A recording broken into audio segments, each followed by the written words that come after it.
안녕하세요. 역사적인 시선, 역시 호세입니다. 오늘은 미리 안내했듯이 즉답형에 대해 간략하게 알아본 시간을 가져보도록 하겠습니다. 작년에 만든 영상 중 가장 인기 있었던 영상이 임용고시 면접관이 알려준 즉답형이 면접을 좌우하는 이유였는데요. 아마도 그만큼 많은 선생님들이 즉답형에 대해 고민하고 있는 것 같습니다. 그래서 선생님들이 궁금해할 만한 내용들을 종합하여 저의 생각을 말하고 즉답형에 대해 반드시 알아야 하는 것들도 함께 나눠보도록 하겠습니다. 즉답형과 관련된 호쌤이 직접 만든 문제는 영상 일정상 다음번 영상에 올라가겠지만 오늘의 영상을 봐야 앞으로의 호쌤의 즉답형 방향을 이해할 수 있기 때문에 반드시 참고해 주세요. 바로 시작하겠습니다. 먼저 선생님들이 즉답형을 할 때 일반적으로 많이 질문하시는 내용들에 대한 답을 바로바로 얘기해 보겠습니다. 첫 번째로 즉답형은 얼마나 보고 풀어야 하나? 라는 내용이었는데요. 구상형 답변을 1시간마다 다르겠지만 저는 문제를 다 읽고 답변을 할 수 있는 시간이 2분 30초에서 3분 정도 남았으면 합니다. 그리고 시간을 정해놓고 문제를 읽는 것은 어느 정도 스터디를 하시게 되면 의미가 없다는 것을 알게 되실 겁니다. 본인의 페이스에 맞게끔 시간을 분배하시길 바랍니다. 다음으로 즉답형 문제가 여러 가지 나왔을 때 문제를 하나 풀고 다음 문제를 읽고 또 문제를 풀고 다음 문제를 읽는 식으로 해도 되나? 라는 질문인데요. 사실은 즉답형 문제들이 대부분의 기출 동안 문제가 독립적으로 완전히 다른 것이 아니라 같은 상황에서 이어지는 질문을 던지는 경우가 대부분이었습니다. 따라서 작은 1번을 답하고 작은 2번을 읽는 그 시간 동안 면접관님들은 이전 답이 무엇이었는지 관심이 없으실 겁니다. 따라서 저는 3개의 문제가 나왔다면 3개의 문제에 대한 답을 어느 정도 윤곽을 잡아놓고 연달아 답변하시길 추천드립니다. 또 많이 나왔던 질문이 기간제 경험을 비롯한 학교에서 근무했던 경험을 녹여서 답변을 해도 괜찮나? 라는 질문이었는데요. 사실은 저는 이 질문은 구상형에서도 포함된다고 생각하는데 당연히 필요하다고 생각합니다.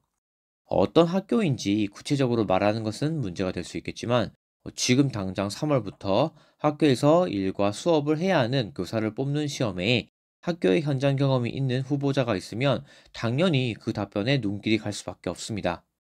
반대로 그런 경험을 얘기하지 않는다면 교육 경험이 많은 면접관님들 입장에서는 다른 후보자와 같은 평범함으로 느껴질 겁니다. 본인이 학교 경험이 있으시면 현실적이면서도 교육적으로 의미 있는 답변을 고민하시고 답변하시길 바랍니다.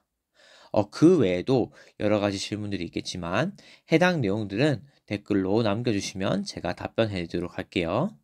다음으로 즉답형에 대해 반드시 알아야 하는 것들을 말하기 위해 이 사실을 아셔야 됩니다.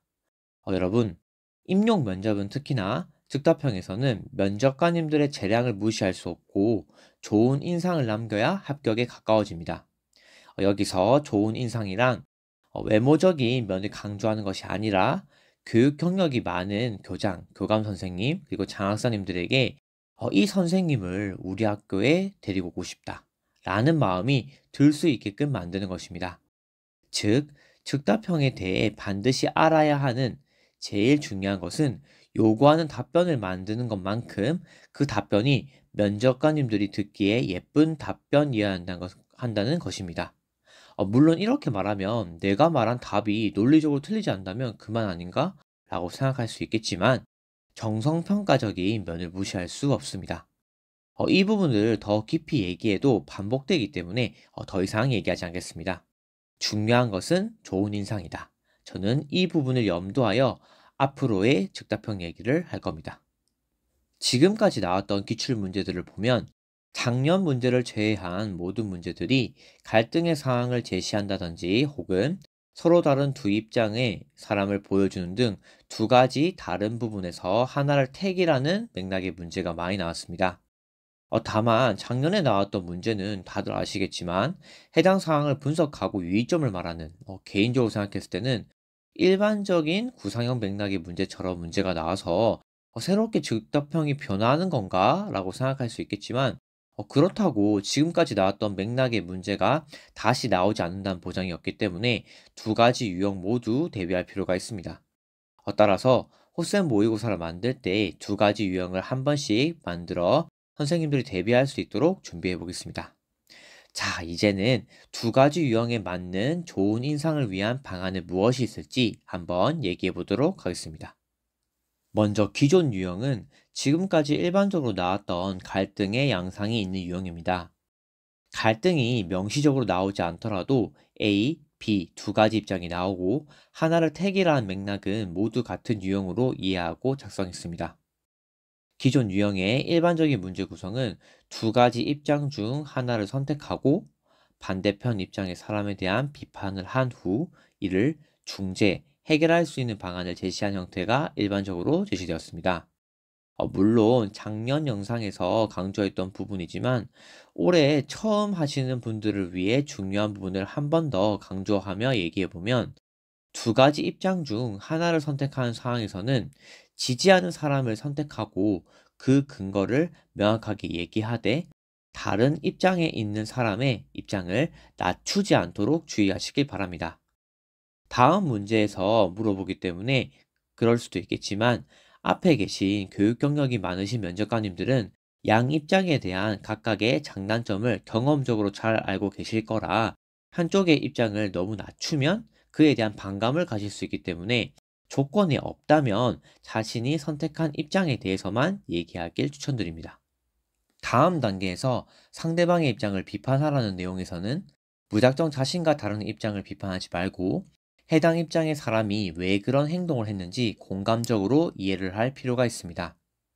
양자택일의 상황에서 한 사람의 입장이 너무나 잘못되었다고 생각한다 하더라도 한 번 더 상대방 입장에서 그러한 선택을 한 이유를 고민해보는 대목은 갈등이 많은 학교 상황에서 큰 분란 없이 적절하게 갈등을 해결할 수 있겠다는 가능성을 보여줄 수 있기 때문입니다.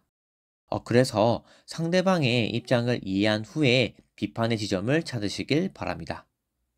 마지막으로 해결책 혹은 중재를 할 때 반드시 한쪽의 입장만을 생각하여 답변을 구성하지 않고 두 가지 입장 혹은 관점을 아우를 수 있는 표현을 찾아보시길 바랍니다.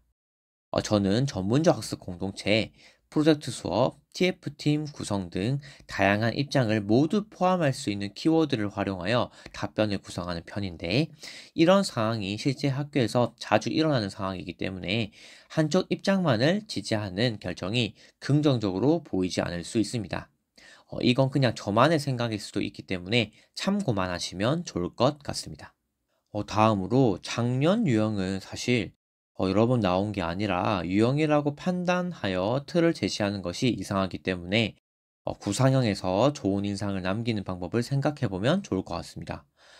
가령 선배 교사에게 배우고 후배 동료 교사에게 나누는 교사의 모습을 보인다든지 형식과 절차에 대한 이해만큼 이타적이고 배려심 넘치는 자세로 학생과 학부모를 대한다든지 이런 호의적이고 긍정적인 모습이 면접관님들에게는 긍정적으로 비춰지지 않을까 예상합니다.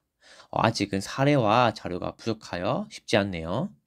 오늘은 즉답형에 대해 간략하게 알아보는 시간을 가져봤습니다. 즉답형이라는 게 구상형처럼 미리 대비를 할 수 없기 때문에 가장 어려운 부분이겠지만 어느 정도 유형화를 통해 그리고 좋은 인상을 남겨야 한다는 맥락 속에서 답변을 찾아보면 좋을 것 같아서 이렇게 영상을 만들어 보았습니다. 추상적일 수는 있겠지만 제가 생각하는 즉답형의 구상법을 토대로 앞으로의 즉답형 답변을 구성할 것이기 때문에 반드시 이해하시고 와주시면 좋을 것 같습니다. 다음 영상에서는 제가 만든 즉답형 문제를 제시하고 바로 풀어보는 시간을 가져보도록 하겠습니다.